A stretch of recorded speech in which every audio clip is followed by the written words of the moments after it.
This is my 1965 Ford Mustang, and unfortunately for the past year or so, my root beer brown nugget has been sitting here in the garage unmoving, and that's because this carburetor has been nothing but a leaky mess. So when Holley reached out and asked if I want to try out one of the new Sniper 2 EFI units, I raised my hand and I said, yep, yes I do.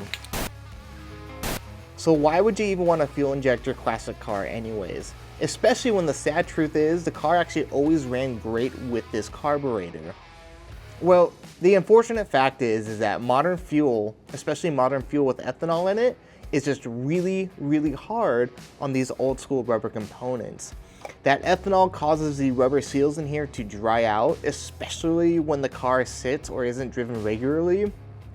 And what was happening is this thing was constantly becoming a leaky mess.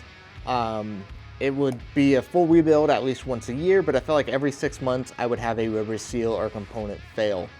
And don't get me wrong, I love to wrench and tinker with my cars.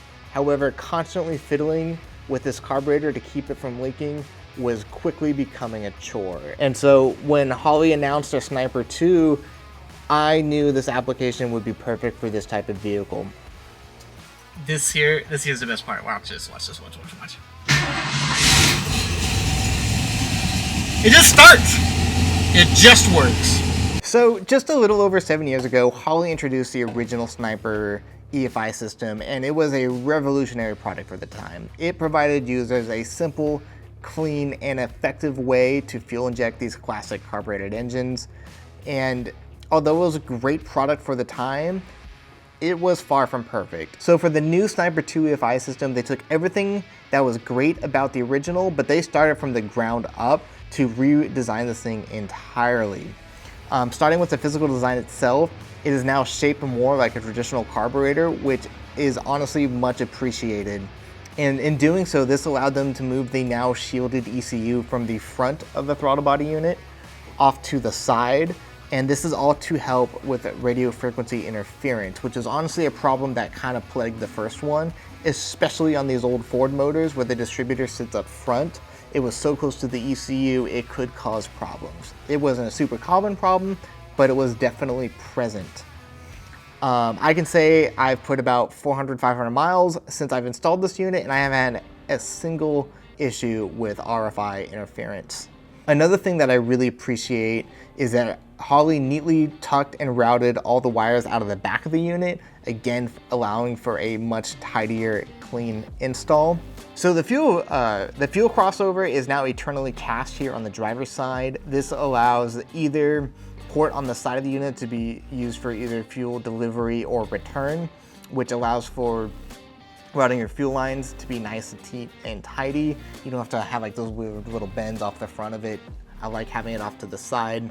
The throttle linkage has been extensively reworked, and Holley wanted to make this as compatible with a wider range of vehicles as possible. My throttle linkage is able to bolt right on, the kickdown lever and everything was working right out of the box. I did have to reuse the throttle return spring off my original carburetor, but that was a really welcome surprise. That was just plug and play. Out of the box, the throttle plates opened up all the way, the kickdown lever works, everything works really well right out of the box with this throttle linkage. Holley also says that this new throttle linkage allows for a much more progressive throttle curve and better throttle response. We'll talk about in a moment, but it is really good.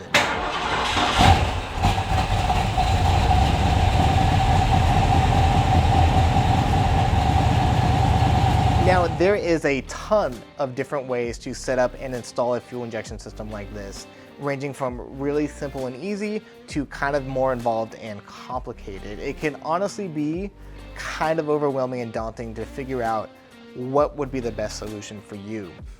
And I'll tell you a little bit about what I picked just to take full advantage of everything the Sniper 2 has to offer. I decided to go with one of Holley's retrofit fuel tanks with the pump inside the tank. Earl's 3/8 aluminum hardline to run down the chassis with Earl's Vapor Lock soft line to go on and off the chassis. Unfortunately, because the Sniper 2 isn't internally regulated, I needed one of Holley's EFI external fuel regulators, and the cherry on top is Holley's Hyperspark ignition system, which includes the ignition box, the distributor, and their coil. Let's talk about the install process. This was honestly not too bad of a project to do. It took me about 3 solid days of working on it. That being said, I am not an experienced mechanic, let alone a very good mechanic. I'm just a goober that makes videos who happens to like cars. So if I can stumble through it, I'm pretty sure you can. The process started with removing the old components and the old carburetor and dropping in the new throttle body. From there, it was time to get started on the wiring, which was pretty easy.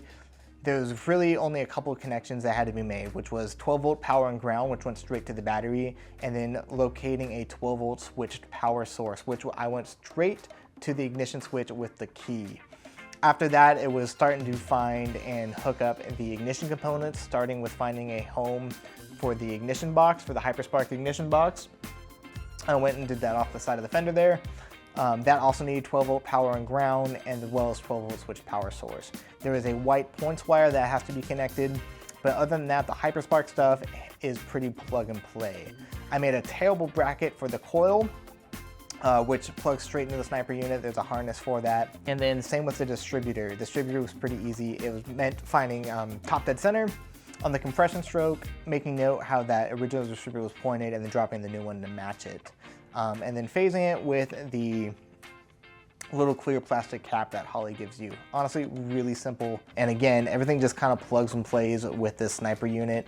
I really wanted this Hyperspark ignition system to, number one, I was running the original point system in the car, and I know they have a notorious reputation for being unreliable, but they're going on 3 years old, and they were fine. But I am really excited about having a solid state, and I'm really excited about the ECU being able to control the ignition timing and being able to set up custom ignition curves. From there, you need to install their coolant temperature sensor, which I just grabbed off the intake manifold. Super easy, plugs right in.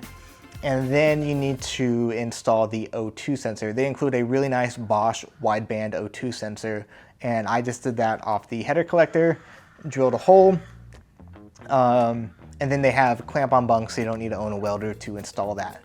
After that, it was time to focus on the plumbing, starting with the fuel tank. I went with one of Holley's retrofit EFI fuel tanks. I wanted this because I wanted the fuel pump inside of the tank itself, and that's important for a couple of reasons. Number one, it's gonna run much quieter than the old school clickety-clackety tanks that run pumps that run externally.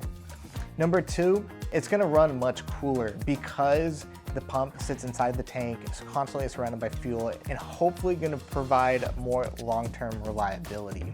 After that, it was just running the 3/8 aluminum hardline down the chassis, and then using a flare tool to flare it out, and then using the Earl's 3/8 soft rubber line to go on and off the chassis and into the components. So once everything was wired up and plumbed up and installed, then it was time to start the startup procedure, which Holley uses the same kind of 3.5-inch tablet from the original Sniper unit. Starting the key, waiting for the fuel pump to prime, and then you're gonna wanna check for any fuel leaks, make sure all your fittings are nice and tight. I was so happy this was also a first try thing, nothing leaked. Then you go through the startup wizard. This is pretty straightforward. If you follow Holley's instructions closely, you shouldn't have any issues. And then you're gonna cycle the ignition to kind of restart everything, and then you're ready to start.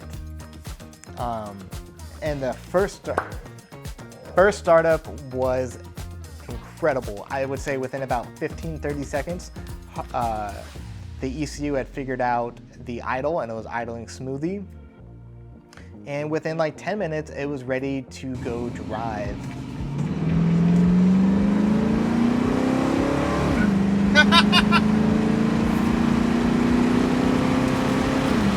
So how does the car actually drive? Fantastic. I would say the biggest improvement is in that throttle response. And a big part of that is going from a carburetor to a fuel injection system. And the other big part of that is because Holley reworked that throttle linkage. And it does have a really nice progressive throttle curve. This thing is just a joy to drive. Before, I had a manual choke in this car, and I was always weary of letting novice drivers take it out for a spin when it was cold. And now, you just go crank the key and it starts up like any other modern car should. I don't have to worry about anyone messing with the choke. It is fantastic. The ECU figured out the tune on this car relatively quickly. I was saying within seconds, it was idling property. Within minutes, it was ready to drive. And within about an hour of a nice long drive, it was ready to go. The other unexpected thing, which I guess shouldn't be unexpected, was my fuel consumption. I can now get about 18 miles to the gallon on the highway with this thing, which is fantastic because this is a small little tank. Oh man, this car is just such such a joy to drive. Gosh, it runs fantastic. It's important to note that the car ran fantastic with the carburetor also, and that's super crucial for an install like this. That if your car wasn't running right before, it's not going to run right with the Sniper. Fuel injection isn't magic, so if you're going to attempt something like this, it's really important that the car was running good before. Make sure its engine's sealed up nicely, no exhaust leaks, no vacuum leaks, and you'll be good to go. You see, the Sniper 2 is one of those rare special mods that not only deliver a huge performance benefit, but also make the car way more drivable. And I love to drive this car. Like I said, one of my goals is just to make it more of a daily driver, and this definitely helps with that.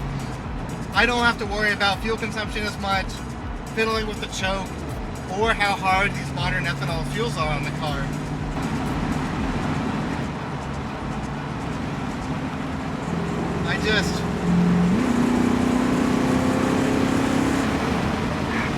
Gosh, I just can't believe it.